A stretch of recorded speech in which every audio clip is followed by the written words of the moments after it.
Hello and welcome to Pamphlet Global. Now, Donald Trump has built his entire political image only on one thing, and that is, by appearing strong and by appearing dominant. He has been strong on China. He has been strong on American adversaries. He has been strong on defending American dominance globally as well. But what has happened in the recent Beijing visit has projected exactly this opposite and exposed Trump's talk rhetoric, because what unfolded in China looked less like a summit between the equals and more like Xi Jinping demonstrating who was in absolute control.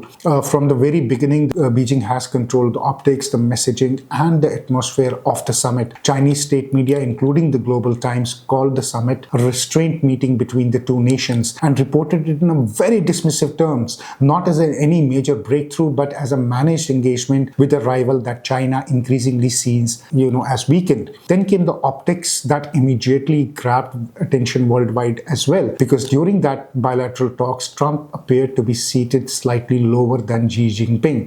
Now, in ordinary diplomacy, that may seem minor, but in the Chinese political theater, symbolism is very deliberate, because the chair height, the positioning, the camera framing, nothing is accidental. The message was unmistakable. Xi was the dominant figure and Trump was being visually placed beneath him. That was the geopolitical message which was being sent and projected across the globe from China. There is a real damage which also came in the messaging, and that was when Xi, reportedly referred to United States as a declining power, a narrative that Beijing has increasingly been pushing in the recent years as China raises economically and strategically. And instead of, forcefully rejecting that characterization, Trump went ahead and effectively reinforced it. He went on and he, basically on Truth Social, he went and he spun it in a way where he said that, by saying that America has indeed been declining during the Biden administration, he agrees with Xi Jinping, but then he said that during his tenure, now America is rising again. So basically, he actually reinforced that narrative what Beijing,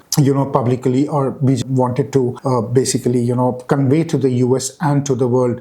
Trump basically didn't show any pushback towards Xi in the summit on any issue, whether it was, the messaging or it was a politically significant, issues between the two countries, because instead of challenging Xi's framing in front of the world, Trump was accepting the core premise and, he basically shifted the blame domestically on domestic politics. Once again, Xi controlled the narrative while Trump reacted defensively. And then came Taiwan, China's most sensitive geopolitical issue. Xi reportedly issued firm warnings on Taiwan during the summit. Trump's response was near silence. He said he doesn't want to talk about it. There was no tough deterrent message. There was no strong reaffirmation of Taiwan's security or US stand. And there was no pushback against Beijing as well, or, no words of caution for Beijing as well. Instead, later what Trump did was literally shocked everybody by, during a media briefing, Trump later remarked that Taiwan is only 59 miles away from China and it is about thousands of miles away from the United States, and that's where the problem is. Basically, essentially signaling hesitation about America's willingness to confront China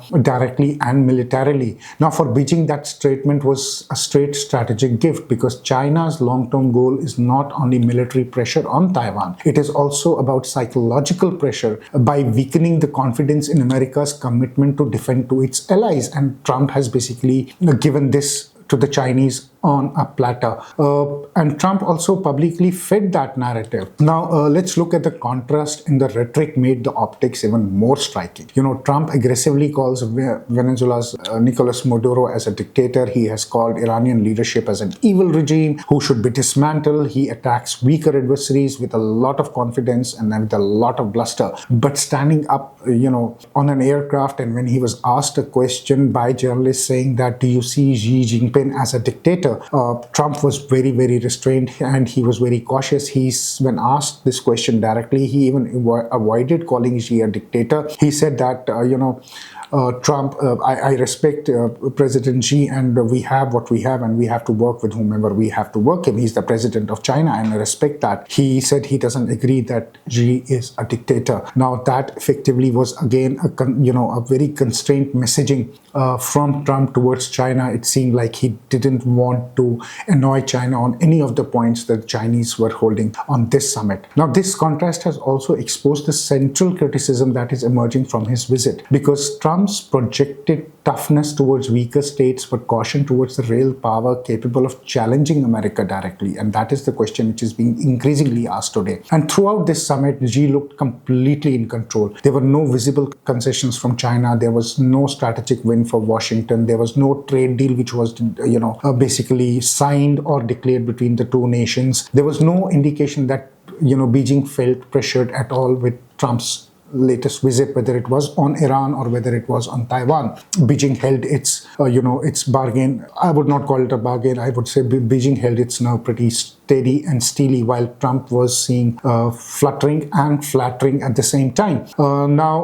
If we sum up this, I would say that this visit basically produced an overwhelming image of a confident, very confident Xi Jinping projecting the rise of China, and a very visible and cautious Donald Trump, who was trying very hard not to provoke the Chinese president. Thank you.